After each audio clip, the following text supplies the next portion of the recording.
Imagine a world where beauty meant breaking bones. Foot binding, a practice that lasted for over 1,000 years in China, forced young girls to endure excruciating pain to achieve the coveted lotus feet. It began in the 10th century, supposedly inspired by a dancer's tiny feet. Over time, it became a status symbol, ensuring a woman's marriageability, but behind the silk shoes lay a brutal reality: crippling pain, infections, and a lifetime of restricted movement. The process began when girls were as young as 5.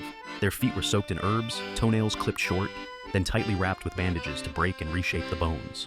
Over time, the arch was crushed, forcing the toes to curl under. The goal? Feet no longer than 3 inches. Mothers, believing they were securing their daughters' futures, inflicted this agony. The pain was constant, infections were common, and some girls even lost toes due to gangrene. Bound feet weren't just about beauty, they were a form of control.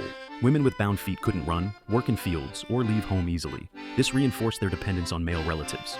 The practice was most common among the elite, but even poorer families adopted it, hoping to improve their daughters' marriage prospects.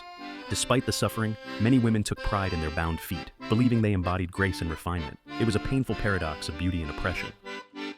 By the late 19th century, reformers and Western influences began condemning foot binding. Missionaries, intellectuals, and even some Chinese officials called for its abolition. The Qing dynasty attempted bans, but they were largely ignored. It wasn't until the early 20th century, with the fall of imperial China and the rise of modern reforms, that foot binding truly declined. Women unbound their feet, but the damage was irreversible. Many spent their later years struggling to walk due to lifelong deformities. Today, foot binding is a painful memory of the past, but its legacy lingers.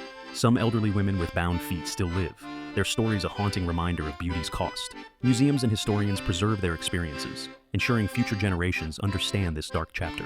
While modern China has moved on, the practice serves as a cautionary tale. How far will society go in the name of beauty? The answer, as history shows, is often more disturbing than we'd like to admit.